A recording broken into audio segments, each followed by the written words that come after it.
I warned them over and over again. I told the HOA to stay off my lake, to leave my land alone, but they laughed in my face.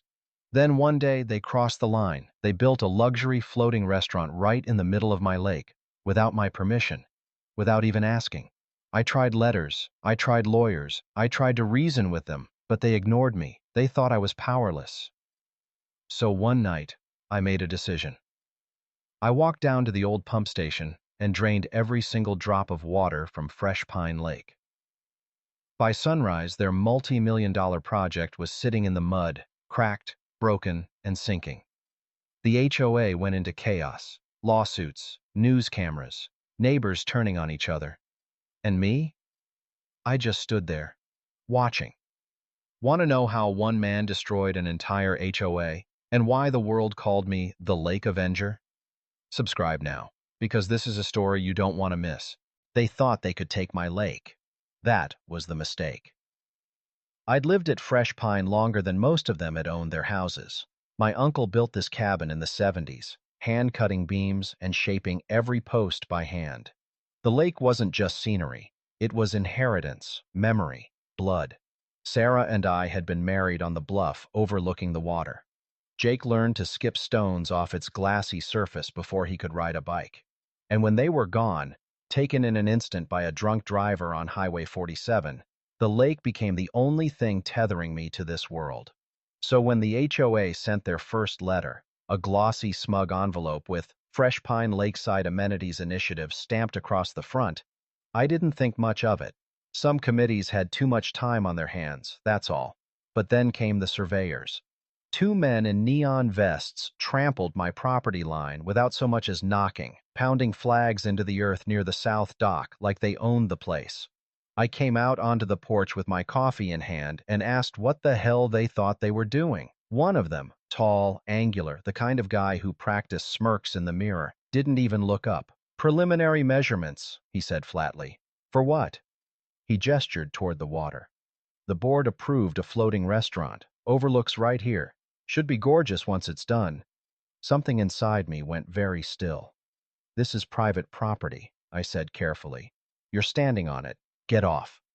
He blinked at me like I'd spoken another language. "You'll want to take that up with the HOA. They've got easement rights."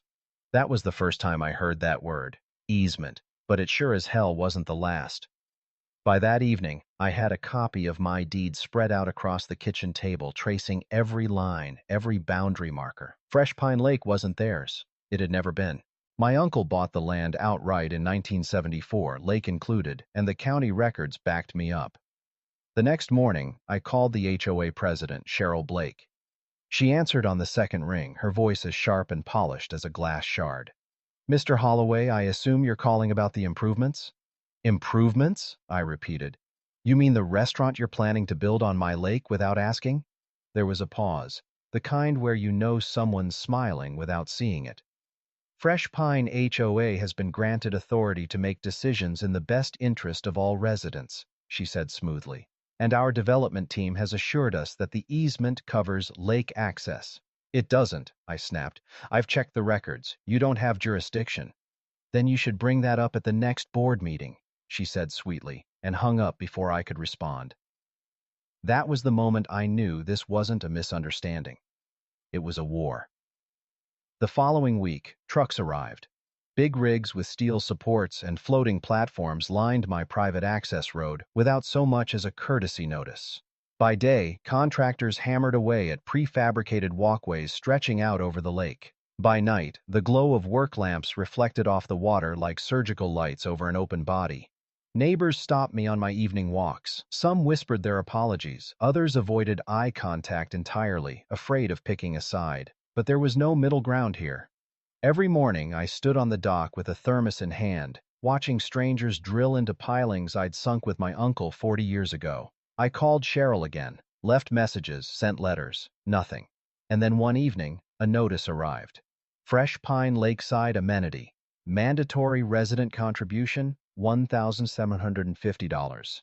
They were billing me for building on my own lake. That was when I stopped playing defense. As when I started planning. I didn't sleep that night. The letter sat on the table like a loaded gun. its neat HOA letterhead mocking me in the dim light. A mandatory contribution, they called it, as if my refusal to fund their floating monstrosity was even up for debate. By 2 a.m., I had the county clerk's number saved, 3 property law forums bookmarked, and a fresh pot of coffee brewing. If Cheryl Blake thought she could steamroll me with legal jargon, she'd underestimated the wrong man. The next morning, I drove straight to the county records office, a squat beige building that smelled faintly of mildew and old paper. I asked for everything they had on Fresh Pine Lake. The clerk, a thin man with nicotine-stained fingers, raised an eyebrow when I gave my name. "You're the Holloway property, right?" "That's right."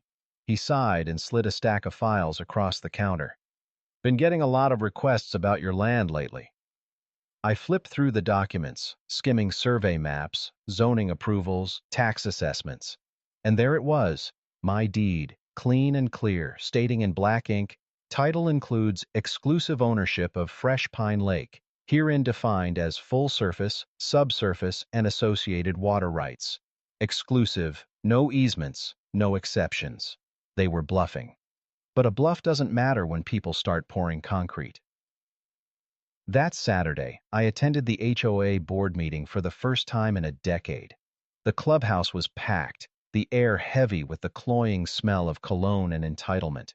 Cheryl Blake presided over the long oak table like a queen holding court, her pearl earrings flashing under the cheap ceiling lights. "Mr. Holloway," she said when I walked in, her smile brittle. "I wasn't expecting you." "Clearly," I replied, holding up the notice. "I'm here to make it clear you have no right to build on my lake, and you damn sure don't have the right to bill me for it." Murmurs rippled through the crowd. A few people glanced nervously at each other. Cheryl didn't flinch. "As we've explained, Fresh Pine Lake is considered a shared amenity under HOA governance. Development was approved by a majority vote." I slapped my deed on the table. The pages echoed like a gunshot. "You don't own it," I said evenly.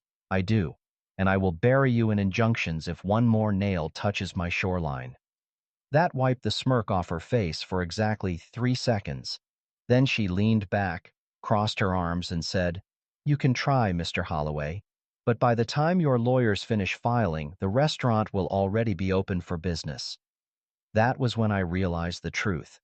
This wasn't about legality. It was about momentum. They'd already committed money, contracts, investors. If I wanted to stop them, I had to hit them where it hurt, not in court, but in their wallets.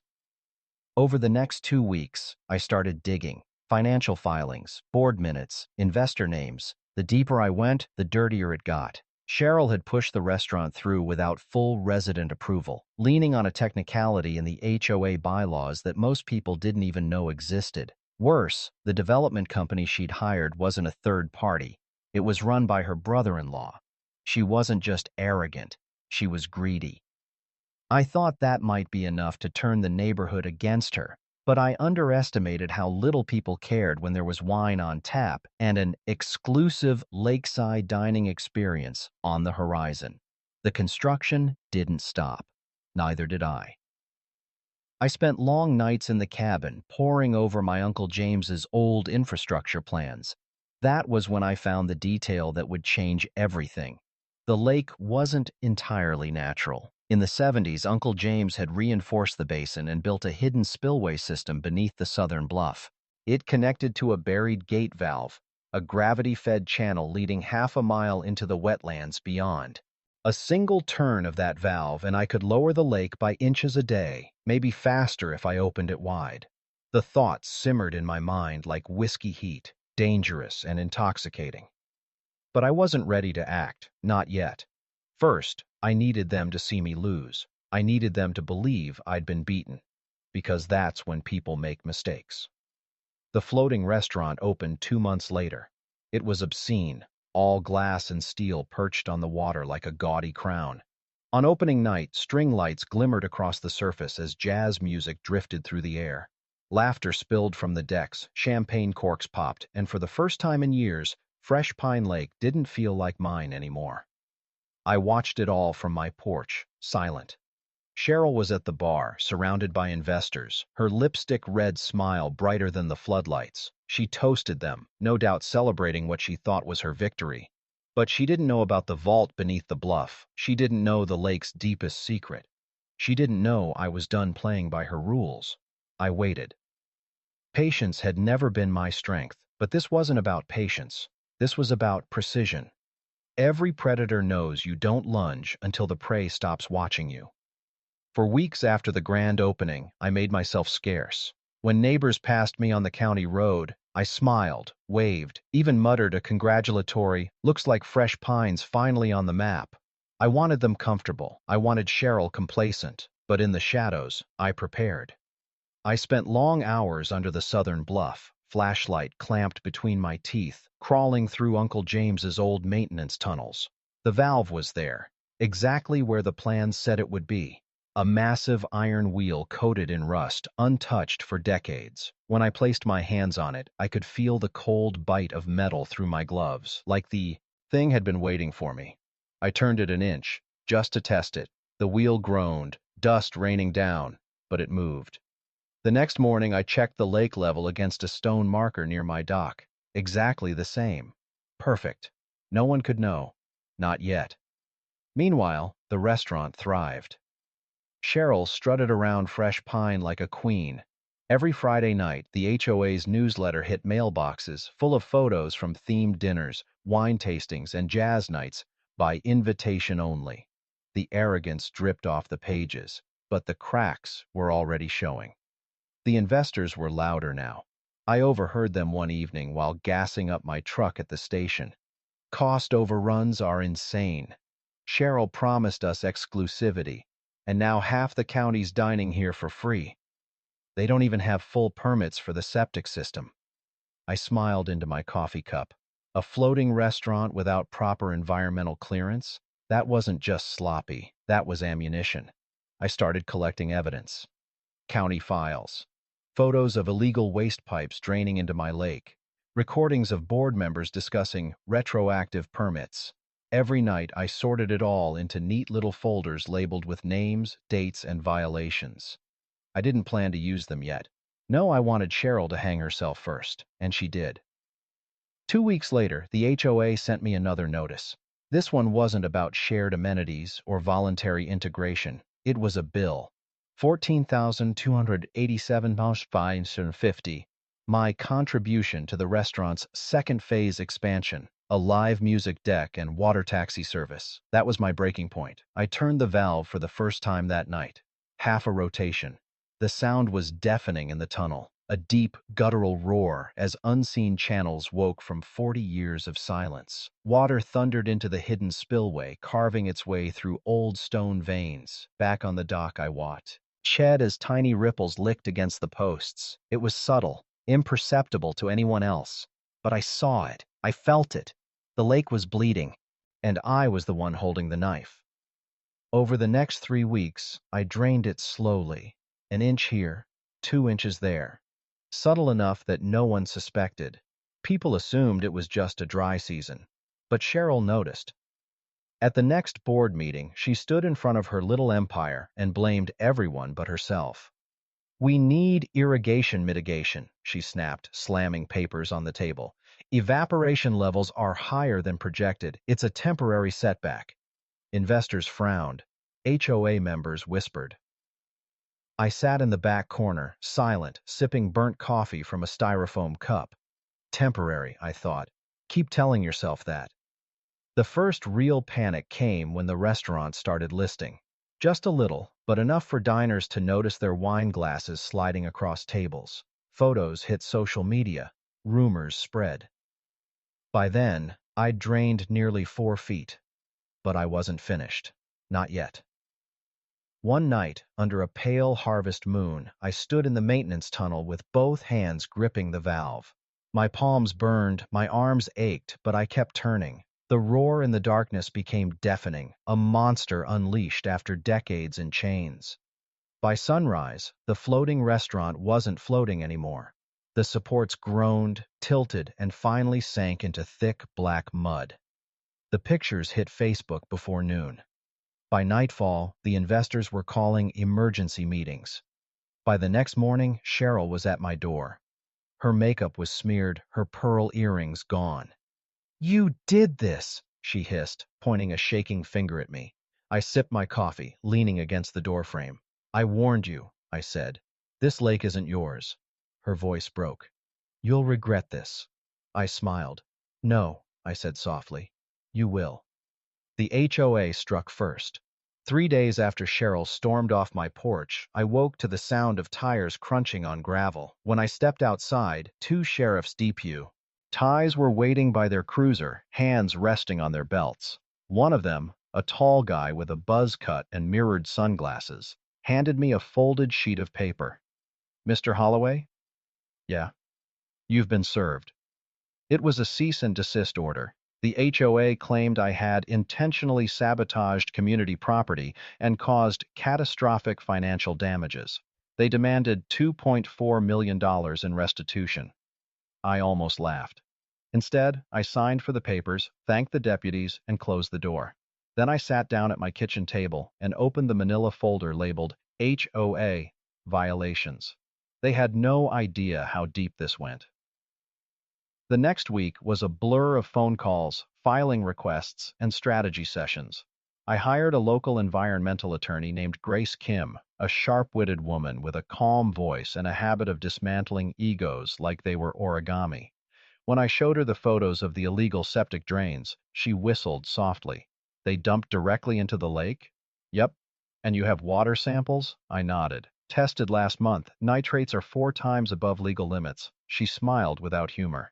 Henry, they sued the wrong man. Meanwhile, Cheryl doubled down. She hosted emergency HOA meetings, screaming about my reckless destruction of shared assets. Flyers showed up in mailboxes calling me a selfish recluse, an enemy of community progress. They underestimated me. At the next county hearing, I arrived with Grace, a stack of evidence, and 3 environmental reports. Cheryl showed up in heels, pearls, and false confidence. Her lawyer, a nervous man in a cheap gray suit, started strong, accusing me of willful property destruction. Grace waited until he finished, then stood and dropped the first folder on the table. Your Honor, before we discuss damages, I'd like to enter into record proof that Fresh Pine HOA constructed a floating restow. Grant without proper permits, installed unapproved waste disposal systems, and has been actively leaking untreated effluent into a protected water basin for 6 months. Cheryl froze. Grace opened the second folder, aerial drone shots of the illegal outflow pipes. Then the third, independent lab results showing contamination levels. The judge leaned back, eyebrows raised. Ms. Blake, he said slowly, I assume you have documentation proving the HOA complied with county environmental codes? Cheryl's lawyer stammered. Cheryl glared at me like she wanted to set me on fire. I didn't smile. Not yet. By the following morning, half the town knew. Social media was flooded with photos of dead fish washed up on muddy banks, captions screaming about toxic waste in Fresh Pine Lake. Local reporters parked outside the HOA office.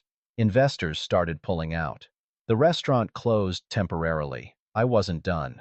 That night, I sat in my uncle's old study, flipping through his hydrology maps, tracing blue lines with my fingertip. The lake's underground veins stretched for miles, hidden, ancient, untouchable, unless you knew where to look.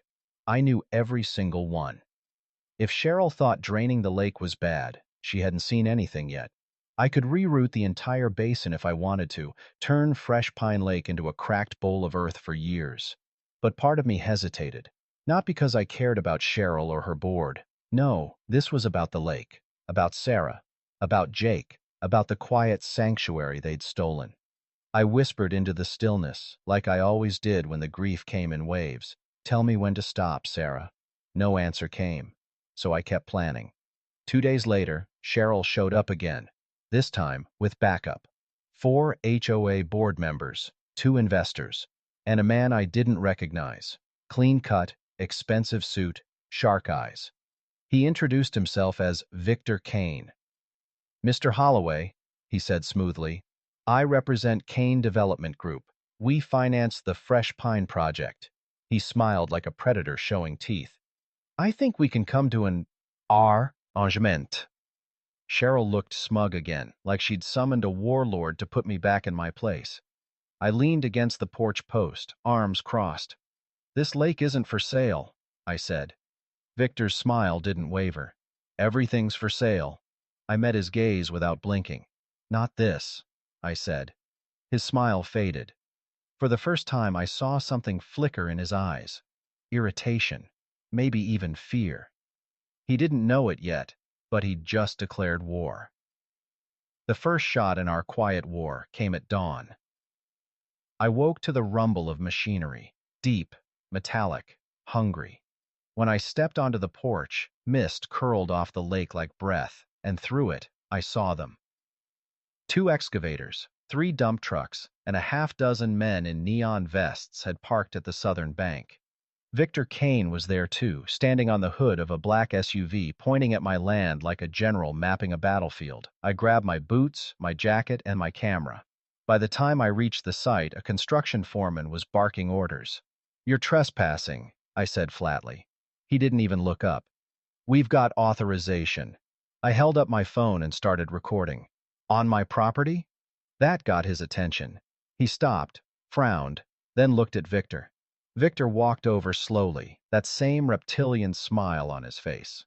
"Relax, Henry. This is just preliminary prep work. We've filed emergency permits with the county. Permits don't give you the right to set foot on my land." Victor shrugged. "They will soon." I leaned closer, lowering my voice so only he could hear. "You shouldn't have come here." He smiled wider, like he'd been waiting for me to say that. "That's where you're wrong." By noon, I had Grace on the phone with the county clerk. She confirmed it. Kane Development had submitted fast-track zoning petitions, and someone inside the HOA had signed off on them. That someone was Cheryl. Grace cursed you under her breath. "This isn't just about the restaurant anymore. They're going after control of the whole basin." I stared out the cabin window at the sunlight glinting off the water, feeling the weight of my uncle's old maps in my hands. "They want a resort," I said. "They want everything," she replied. That night, I drove down to the lower dam where Uncle James once installed a small sluice gate to regulate water flow. He'd built it by hand, hidden under rock and pine. Nobody but me knew it existed. I crouched by the gate, ran my hands over the cold steel, and thought about Sarah, about Jake, about what this lake had meant to us. Victor Kane thought this was a business deal. Cheryl thought this was a power struggle. But for me, this was war. 2 days later, the first incident happened. Someone slashed my truck tires. Not one, not two, all 4. I found the footprints in the mud. Men's boots, size 11. I didn't call the sheriff. I didn't leave a note. Instead, I installed 3 wildlife cameras along the property line and wired motion-triggered floodlights to the dock. If they wanted a fight, they'd get one. Meanwhile, Cheryl kept digging her hole. She sent out a smug newsletter to every homeowner in Fresh Pine Village, painting me as a hostile obstructionist who was threatening community progress. Her mistake was underestimating how fast word spreads when people start smelling corruption. Within hours, residents flooded the HOA office demanding answers. Where was the money going? Who approved the floating restaurant? Why were property taxes skyrocketing? Cracks were forming. Then came the threat. It wasn't a letter. It wasn't a phone call. It was a dead fish nailed to my front door. The stench hit me before I saw it. A big bass, belly split, scales dull under the porch light. Pinned beneath it was a scrap of paper. "You're killing the lake either way." I stood there in the dark, staring at it for a long time. Then I took it down, tossed it into the fire, and sat in silence. That night, I didn't sleep. Instead, I pored over my uncle's blueprints until the sun came up, tracing every channel, every feeder stream, every hidden artery of Fresh Pine Lake. Victor Kane wanted to own the water. I was about to take it away from him. The next morning, I filed an injunction against the HOA and Kane Development. Grace handled the legal front while I handled the land. I spent the day hauling equipment down to the sluice gate, pumps, valves, reinforced piping. I wasn't draining the lake, not yet, but I was preparing. Late that night, as I locked up the cabin, I noticed movement near the tree line. 2 figures in black hoodies, watching. I stepped outside slowly, shotgun in hand. They bolted into the woods before I said a word. I waited until the silence settled, then whispered into the darkness, "Keep coming," because by the time they realized what I was building, it would be too late. By the end of that week, the fight stopped being about letters, lawsuits, and angry whispers at HOA meetings. It got physical. The first real escalation came on a Friday evening. I'd just finished bolting a reinforced steel lock over the sluice gate when I heard branches snapping on the ridge above me. I froze. At first, I thought it was deer moving through the underbrush, but then came the low murmur of voices, male, two, maybe three of them. I ducked behind a boulder, heart hammering, and listened. "It's right down there," one of them said. "Boss wants it disabled tonight." Victor Kane. Of course. I moved fast, cutting up the ridge through an old hunting path. I circled wide until I was above them, crouching low between pine roots, slick with moss. Three men, black hoodies, work boots, flashlights taped over to dim the beams. They had bolt cutters and a crowbar. One of them was already kneeling at the sluice. Gate lever when I stepped out of the shadows, shotgun leveled. "Evening, boys," I said. They froze. "Here's how this goes," I continued, voice calm but cold. "You drop the tools, you walk away, and you tell Kane if he sends anyone else out here, I'll stop aiming for the dirt." The tallest one, a stocky guy with a shaved head, laughed softly. "You're outnumbered, old man." I smiled back, slow and sharp. "Yeah, but I'm the only one aiming downhill." That gave them pause. I could see them calculating. One wrong move, and they'd tumble 30 feet into jagged rock. Finally, the tallest one cursed under his breath, dropped the cutters, and backed off. They retreated without another word. But I knew this wasn't over. Saturday morning, Cheryl Blake showed up on my property unannounced. I was drinking coffee on the porch when I saw her sleek white Lexus crawling up my gravel drive, throwing dust into the air like smoke. She stepped out in heels, on a forested slope no less, clutching a leather binder to her chest like it was a shield. "You've gone too far, Henry," she said without so much as a hello. I leaned back in the chair, sipping slowly. "I haven't even started." She glared. "Kane tells me you're making threats." I set the mug down and stood. "No, Cheryl, I'm making promises. There's a difference. You think you can stop this?" The board voted. The county approved preliminary permits. This lake is going to be a revenue driver for Fresh Pine, whether you like it or not. I took a step closer, lowering my voice so she had to lean in to hear. "Tell Kane I own this lake. Tell him I know things about this basin that he doesn't. And if he keeps pushing, I'll make sure every dime he's sunk into this project rots in the mud." Her jaw tightened. "You wouldn't dare." I smiled faintly. "Try me." She left without another word, tires spitting gravel as she disappeared down the drive. That night, Grace called. "They've got a judge in their pocket," she said. "It is the fast-track permits? Approved. Construction can begin in 2 weeks." I closed my eyes, letting the weight of it sink in. "They think they've won," I murmured. "They think you're going to roll over," Grace corrected. "I know you better than that." 2 days later, someone crossed the line again, this time literally. I woke to find orange spray paint scrawled across my dock. "Private property equals public liability." Near the cabin, one of my wildlife cameras was smashed. Whoever it was, they were getting bolder. So I got bolder too. I called an old friend, someone Uncle James once worked with at the state hydrology department. "Need some readings," I told him. "Flow rates, feeder streams, retention capacity."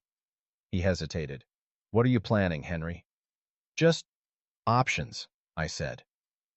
That night, I drove back to the sluice gate, checked the valves, and ran my hand over the pressure release lever. If Kane thought he controlled the lake, he was about to learn otherwise. But before I could put anything in motion, the fight came to my front door. Literally. Just after midnight, I woke to the sound of glass shattering. I rolled out of bed, grabbed the shotgun, and crept down the hallway barefoot. The front window was busted open, shards glittering on the floor. A shadow moved inside. I didn't hesitate. I racked the shotgun, the sound echoing like thunder. "Step out," I said, voice low. The figure froze, hands raised slowly. And that's when I saw the face under the hood. It wasn't one of Kane's hired thugs. It was Dylan Blake, Cheryl's son, barely 20, eyes wild, reeking of booze. "You don't get it, man," he slurred. "If you drain the lake, you ruin everything. My mom, she'll—" He didn't finish the sentence, because at that exact moment, headlights cut across the trees outside. Another car, more people. And I realized for the first time that this wasn't just business for Kane anymore. He was sending a message. I didn't sleep that night. Not after Dylan. Not after those headlights. By sunrise, I was still sitting at the kitchen table, shotgun propped against my chair, cold coffee in my hand. The woods outside were quiet, but it wasn't a peaceful kind of quiet. It was watchful. And I knew something was coming. It came at 9:17 a.m. I heard the engines before I saw them. The low rumble of diesel trucks, the grinding clank of heavy treads on loose gravel. When I stepped out onto the porch, a convoy was crawling up the county road, 3 flatbeds loaded with construction equipment, 2 sheriff's cruisers, and a black SUV I recognized immediately, Victor Kane. He wasn't hiding anymore. The lead truck swung onto the access road, spitting up pine needles and dirt. The sheriff's deputies got out first, hands resting casually on their holsters like they'd rehearsed this a dozen times already. "Mr. Holloway," the taller deputy called, "we need you to step away from the shoreline." I didn't move. "This is private property," I said. "You're trespassing." He shook his head. "Not anymore. Fresh Pine HOA has secured a provisional easement order from the county. Effective immediately, this area is designated a shared recreational development site." I barked a laugh, but it came out sharp, ragged. "You can't just decide that." "That's above my pay grade," he said, glancing at Kane's SUV. "But if you don't step aside, I'm authorized to detain you for obstruction." That's when Kane stepped out of the SUV, immaculate as ever. White button-up, expensive sunglasses, that lazy grin that made me want to put my fist through his teeth. "Henry," he said smoothly, spreading his hands like we were old friends. "We could have avoided all this. You should have taken the settlement." "Settlement?" I spat. "You mean hush money?" He sighed theatrically. "Call it whatever you want, but now you've forced my hand." I took a step toward him, every muscle coiled tight. "This lake isn't yours to touch. It isn't Cheryl's. It sure as hell isn't the HOA's. You've got one chance to turn those trucks around." Kane's grin widened. "You're outnumbered, outvoted, and frankly, outdated. Fresh Pines moving forward, with or without you." He motioned to the trucks. Engines roared to life. I clenched my jaw, fists tightening at my sides as I watched workers start unloading drilling rigs and floating platform sections. Behind me, the lake rippled in the morning light. Silent, ancient, patient. And that's when something inside me snapped. I didn't shout, didn't argue. I just turned and walked back to the cabin. To them, it probably looked like surrender, but I wasn't retreating. I was arming myself. For the next 2 days, I didn't leave the property. I ran every line, checked every valve, mapped every feeder channel. I dug through Uncle James's old hydrology journals until my hands were stained with graphite and mud.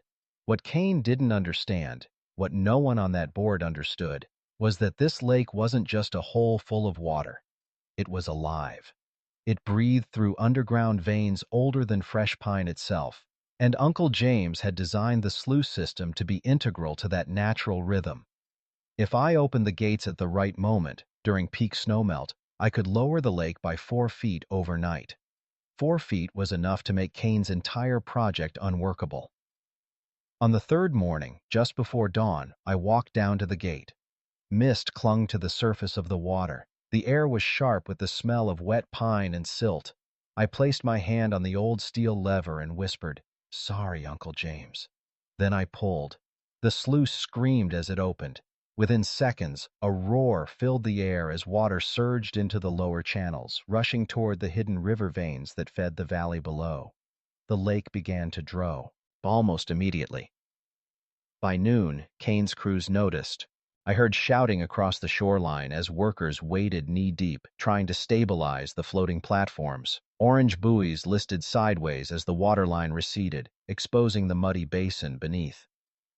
I stood on the bluff, arms crossed, watching Kane pacing furiously, phone glued to his ear. Eventually, he spotted me and stormed uphill, deputies trailing close behind. "What the hell did you do?" he barked. "Nothing," I said evenly. "The lake breathes, always has." He jabbed a finger at me. "Close it, right now." I shook my head. "Can't. Not until the melt slows. You want a bigger disaster? Be my guest." Kane's jaw worked like he was grinding glass between his teeth. "This isn't over," he hissed. "No," I said quietly. "It's just starting." That night, I found a dead fish nailed to my front door, and next to it, carved deep into the wood, "Last warning." They weren't bluffing anymore. The dead fish on my door wasn't a threat. It was a promise. From that night on, I didn't sleep more than an hour at a time. The woods weren't quiet anymore. There were new sounds now: footsteps in the brush, radios clicking in the dark, engines idling just out of sight. And Kane was getting desperate. 3 nights later, I woke to the scream of twisting metal. I grabbed the shotgun and bolted onto the porch just in time to see two figures sprinting through the mist, their flashlights bouncing wildly. Behind them, a shower of sparks rained down as one of the sluice valves groaned under sudden stress. I ran, barefoot, through wet grass and pine needles, lungs burning. But by the time I reached the southern inlet, they were gone, melted into the tree line like ghosts. The damage, though, was clear. Someone had jammed open the auxiliary gate. If I hadn't gotten there when I did, the lake would have drained past safe levels, flooding the valley below. I called the sheriff's department. They didn't come. That's when I realized Kane had pulled them in. The HOA wasn't just leaning on county permits anymore. They'd bought influence. Deputies who used to fish on my dock were suddenly too busy to take calls. Complaints disappeared from records overnight. Kane was playing this like a war, and I was the only one fighting back, until the Wilkinsons showed up. They knocked on my door the next morning, both pale and shaking. Mrs. Wilkinson clutched a crumpled flyer in her hand, an HOA newsletter, glossy and bold. Fresh Pine Lakefront grand opening, Memorial Weekend. The photo beneath the headline made my stomach twist. It wasn't just a floating restaurant anymore. They were building an entire marina. Slips, fuel docks, paddleboard rentals, the works. "They can't do this," Mr. Wilkinson said, voice trembling. "The council approved it last night. Cheryl promised us they'd never touch the lake again. She lied." "She didn't lie," I said bitterly. "She sold you out."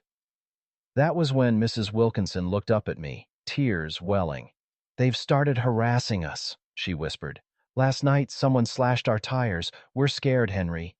I tightened my grip on the doorframe, fury boiling under my skin. "They want you scared," I said. "That's their leverage." Then I realized something. If they were coming after the Wilkinsons, Kane was running out of patience, and desperate men make mistakes. I started keeping watch at night. I rigged motion sensors along the bluff and mounted trail cameras on the old pines overlooking the access road. Every creek, every shadow, every broken twig in the underbrush. I logged it. And at 2:14 a.m. on a Thursday, the cameras caught them. 2 trucks, 6 men, no plates. They parked near the southern inlet and started unloading something heavy, steel drums. I crept close enough to hear their voices. "PH Sta." "Bill Iser," one of them muttered. "Kane says dump it in slow. By morning it'll balance out." It wasn't stabilizer. It was caustic agent, meant to kill off algae blooms. In the wrong concentration, it would sterilize the lake completely. I stepped out of the trees, shotgun raised. "Put it down," I said coldly. 6 heads whipped toward me, hands frozen mid-lift. The biggest one laughed. "You won't shoot." I racked the chamber. The sound cracked like thunder across the water. I repeated slowly, "put it down." For a long moment, no one moved. Then one by one, they lowered the drums, hands raised. But as they backed off, the biggest one leaned close, voice low enough only I could hear. "You can't watch the lake forever, Holloway." Then they were gone, tires screaming as they tore back up the access road. That night, I sat on the dock, shotgun across my lap, staring at the moon's reflection rippling over the drained shallows. I'd spent months fighting the HOA with laws and leverage, I'd won hearings, stalled permits, drained their funds. But Kane wasn't going to stop. This wasn't about money anymore. It was about breaking me. So I stopped thinking like a landowner, stopped thinking like a grieving husband, and started thinking like a man defending a fortress. If Kane wanted a war, I'd give him one.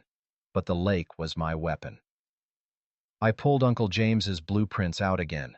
The deep system maps, the old river veins, the buried auxiliary channels. If I opened all three sluices during peak runoff, I could do what Kane feared most. Drain the entire lake in a single night, kill his marina, kill his restaurant, kill every dollar he'd sunk into this nightmare. It would be brutal, permanent, and it would leave scars. But standing there in the cold wind, staring down at the dying, moonlit ripples, I realized something. They'd left me no choice.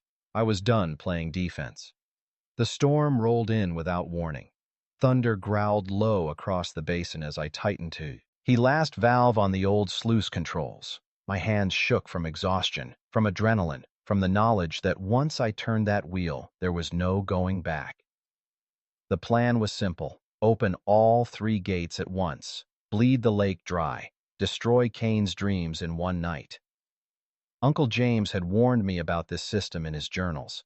It wasn't designed to drain so quickly. If I miscalculated even slightly, the lower valley could flood. But Kane had forced my hand. Behind me, the forest was alive with the hiss of rain and the rustle of pine needles whipping in the wind. My trail cameras were already pinging alerts. Headlights on the main road. Kane's trucks were coming.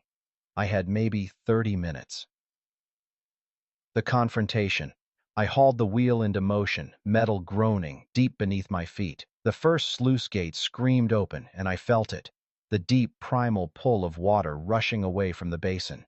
And that's when I heard them. Engines, boots, shouts. Flashlights cut through the mist as 6, maybe 7 men broke through the trees. Kane was at the front, rain plastering his hair against his forehead, a pistol in his hand. "Step away from the valves, Holloway," he barked. I didn't move. "You think draining this lake is going to stop me?" he yelled over the roar of water. "You're just destroying your own damn land." I finally turned to face him. "It's my land," I said evenly. "That's the difference." He lifted the pistol. "Last chance." Lightning split the sky. For a moment, we were both silhouettes against a world on fire. I heard another sluice creak open behind me, deep and guttural. The water thundered louder, drowning out his words. Then, a scream. One of Kane's men slipped on the slick embankment, tumbling into the channel. The current grabbed him instantly, pulling him toward the widening mouth of the open gate. I didn't think. I dove. The cold hit Leah. Key knives, but I caught his arm, bracing myself against a half-submerged rock. He was panicking, clawing at my shoulders. "Hold still!" I roared, dragging him sideways until another man grabbed his other arm and hauled him out. When I surfaced, Kane was staring at me, conflicted, angry, something else beneath it. "You could have let him drown," he said slowly. I met his gaze. "I'm not you." For a moment, nobody moved. Rain hammered the leaves, the wind howled, and the lake screamed as it began to empty itself into the valley below. Then Kane lowered the pistol. "You're insane," he muttered. "You win, Holloway, but this isn't over." He turned, motioned to his men, and they melted into the trees, engines roaring seconds later as their trucks tore away into the night. The aftermath. By dawn, the lake was gone. All that remained was a vast, cracked basin and the exposed bones of old trees long drowned beneath the waterline. The floating restaurant was nothing more than splintered debris, its support beams twisted like broken ribs. The county showed up by noon, the environmental agency, the sheriff's office, even a state judge. The footage from my trail cams combined with the recordings I'd kept of every phone call, every threat, every forged permit, it was all enough. Kane was finished. By the end of the week, the HOA's entire board had resigned. Kane himself was facing federal charges: fraud, conspiracy, environmental violations. Cheryl Blake vanished from the county entirely. Fresh Pine Village dissolved their old HOA charter under court order. My land and the lake were permanently exempted from any future jurisdiction. But at what cost? The lake returns. That winter was quiet. I rebuilt the dock slowly, plank by plank, the way Uncle James had done it 40 years ago. I spent mornings on the bluff, staring at the empty basin, wondering if I'd gone too far. Then one morning in March, after a night of heavy snowmelt, I saw it. A trickle, then a sheet, then a shimmer of water pooling beneath the pines. The lake was returning, not because of permits or developers or HOA plans, because that's what nature does. It takes back what's stolen from it. By summer, ducks and herons came back. Frogs croaked in the cattails again. The air smelled of wet earth and pine sap. I hung the watercolor painting, the one the young couple gave me, above the fireplace, right next to Sarah's photo. Some mornings, I'd sit on the dock with my coffee and swear I could hear Jake's laughter ripple across the water. The ending, the HOA was gone. Kane was gone. The lake was alive again. But it wasn't about victory. It never had been. It was about keeping something sacred, not just the land, not just the water, but the memory woven into it. I thought I came here to disappear. Turns out, I came here to fight. Now, when the sun sets over Fresh Pine Lake, I see more than reflections. I see Sarah.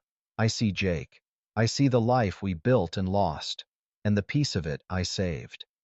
And for the first time in years, the silence feels like home.